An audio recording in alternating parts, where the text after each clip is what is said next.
Welcome back. We have the game of the week for you live. We're on Monday night. It's, of course, the Braves. They're in Pittsburgh. And, of course, Atlanta. Oh, sorry, I do apologise. I say the Braves. That is, of course, one of those Freudian slips. The Falcons, of course, are the team that could do rather well on the football field. The Braves could probably do even better on the baseball field.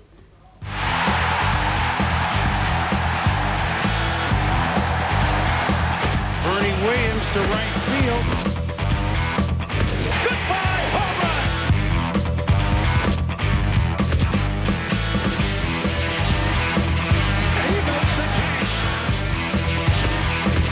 Jones back at the wall. Oh!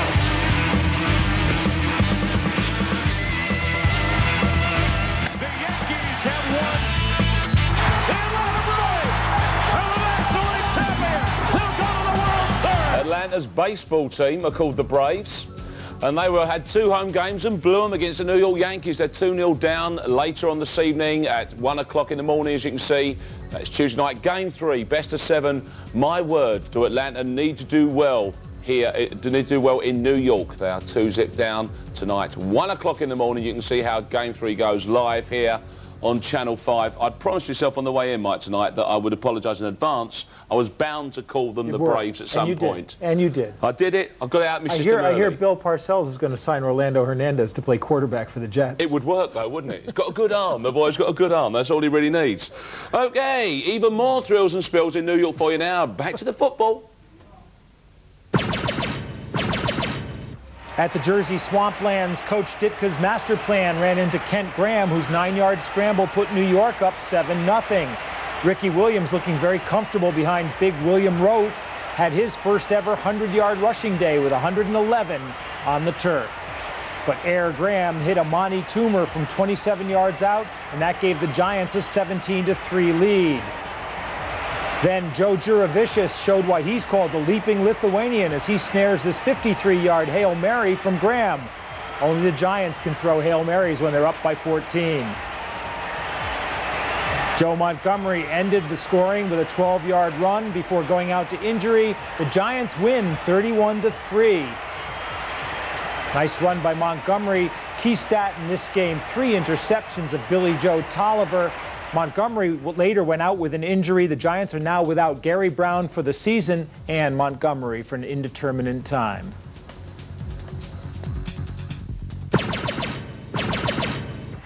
In Tampa, Trent Dilfer's 14-yard pass to Jaquez Green on 3rd and 5 set up the game's first score, a 49-yard field goal by rookie kicker Martin Gramatica.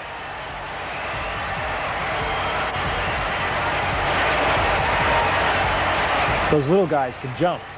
Dilfer scrambled 28 yards to set up Grammatica's second field goal of the game, and that gave the Bucs a 6-0 lead at halftime. And with the Bucs defense, 6-0 is a big lead. Jim Miller replaced Cade McNown. Miller hit Bobby Ingram to set up a field goal by Chris Boniol, and Boniol's field goal made it 6-3 in this scorefest. But Hardy Nickerson intercepted Jim Miller. That's what Jim Miller does best. And the tremendously thrilling touchdown-less tussle ended up in favor of Tampa, 6-3. No picks from Trent Dilfer. That was the main stat. McNown's applying for a disabled parking sticker after that performance. Thursday in Baltimore, Elvis Gerback hit Tony Gonzalez to put the Chiefs up 7-0 early. Then James Hasty intercepted a Stoney Case pass and took it back 56 yards for a touchdown. Watch Stoney Case's tackle attempt. Whoa! And that made it 14-0 in the third quarter. Gonzalez's second touchdown of the night gave the Chiefs a 21-0 lead. Gonzalez coming into form now as a premier tight end. And then after Donnie Edwards intercepted Case, he plays a little rugby with Reggie Tongue. With Phil de Glanville's watching, watch Reggie Tongue run. And watch Jonathan Ogden's 315 pounds go down like a tree trying to tackle him. Eric Rett's touchdown was too little, too late for the Ravens. Even Mike Maslowski couldn't stop him. And the Bam man, Bam Morris, got one more score for the Chiefs. The Chiefs go out big-time winners, 35-8. Elvis Gerback with a nice steady day for Kansas City. No interceptions, the key for him as well. Cincinnati traveled to Indianapolis, but Marvin Harrison traveled 56 yards with this Peyton Manning pass to put the Colts up 7-0. If he was any more alone out there, he'd start crying. Edgerrin James ran for 2 touchdowns in the second quarter, although the Bengals actually held him to 2 yards per carry for the game. This second touchdown made it 21-0. It was 24-3 at the half. The second half was more of the same. Peyton Manning and Ken Dilger made it 31-3 in the fourth quarter. Dilger going in the hard way. Cincinnati finally discovered the end zone in the fourth quarter as Darnay Scott took a pass from Jeff Blake, who had replaced Achilles Smith at quarterback. 31-10, Indianapolis. Ho-hum, ho-hum. Bruce Kozlitz got more chance of winning the Nobel Peace Prize than he does the Super Bowl. And looking around the league standings, Miami a half game up on New England. Indianapolis and Buffalo still in that one. The New York Jets out of it. In the Central, 2 teams in the front. Pittsburgh need this win to just stay behind Tennessee and Jacksonville. Look at Tennessee's in the division record, 4-0. Great AFC West. Oakland, Seattle, Kansas City, San Diego, all in it, and I still wouldn't write off Denver at 2-5. NFC East, close race between 3 teams. What are the Giants doing at 4-3 with their offense? Arizona and Philadelphia having their problems. The Central, everybody's basically within 2 games, a game and a half of each other, still wide open. And in the NFC West, St. Louis 6-0. The other 2 teams have 1 more win. All 4 of them together have 1 more win than St. Louis does. And who would have thought that at the start of the season? Not me. Yeah, exactly. Well, you say Denver's have got themselves a chance. We saw they illustrated quite nicely. Atlanta really could do with this one this evening, could they not? Yeah, I mean, it really is one. With that later on, but now we can go back to the live action. And goes to the air. Flings it to the outside. Intercepted by Chad Scott. And Scott runs it all the way down to the 10-yard line. And a flag is down. Take a look at 17 giveaways. Yep. And 5 takeaways. Right, minus 12 counting that last pick. We mentioned last year plus 20 at the end of the year. Richard Huntley is in the game in the backfield on 2nd down and 12. A little flip to Huntley inside the 10, and Bettis is back up, takes it in for the touchdown.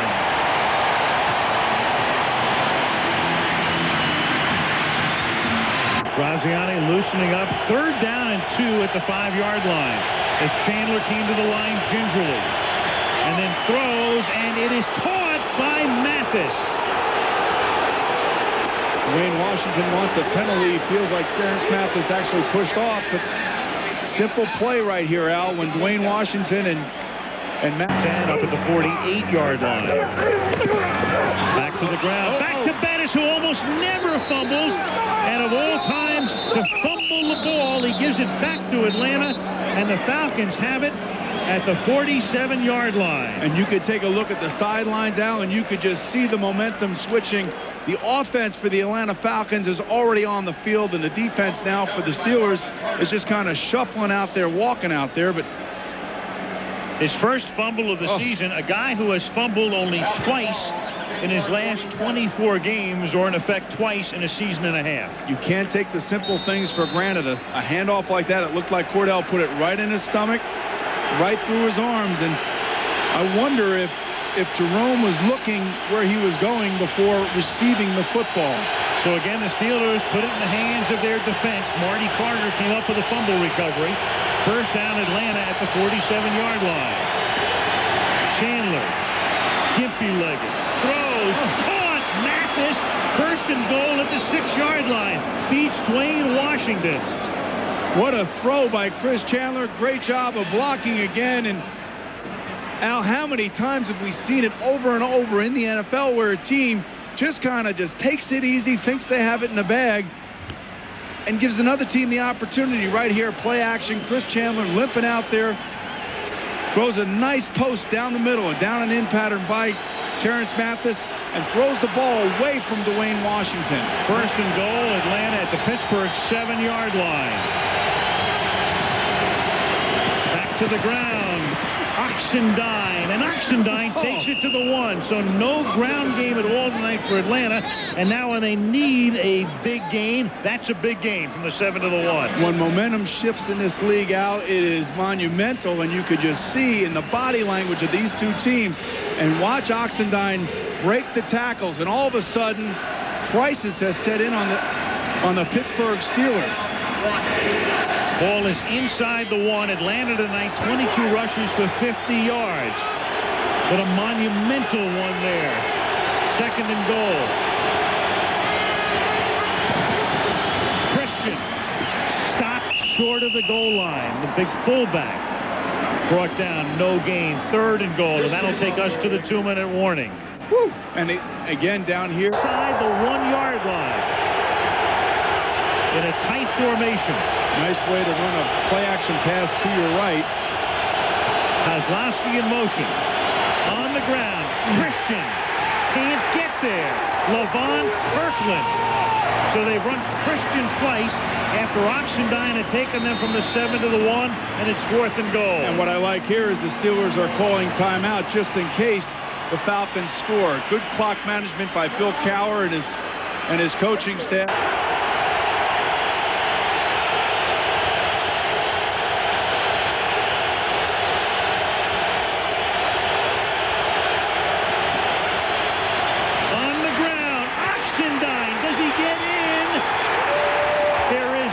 Signal from an official yet, and no touchdown.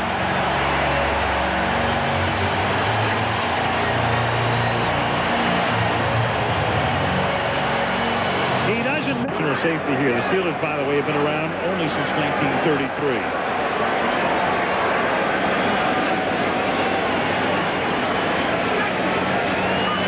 And Miller, he'll take the safety. So smart. You can afford to do that. He danced around a little bit to take as much time off the clock as he could. And we're down to 120. So Miller gets in the slot left. Mathis wide right. Second down and 10. He's got to work down here to the left if you can get it. Chandler for the end zone. Throws into traffic. Caught at the 5 by Dwight. Let's go. But can they get down there and spike it? Chandler. He can barely make it down there. Chandler trying to spike it. And is able to spike it with 1 play left. Chandler whacked out here. White now resets on the right side. And they're only rushing 3 guys. Here they come. Chandler throws over the middle and behind the intended receiver, Dwight. He had him. He throws it behind Dwight, and the Pittsburgh Steelers escape.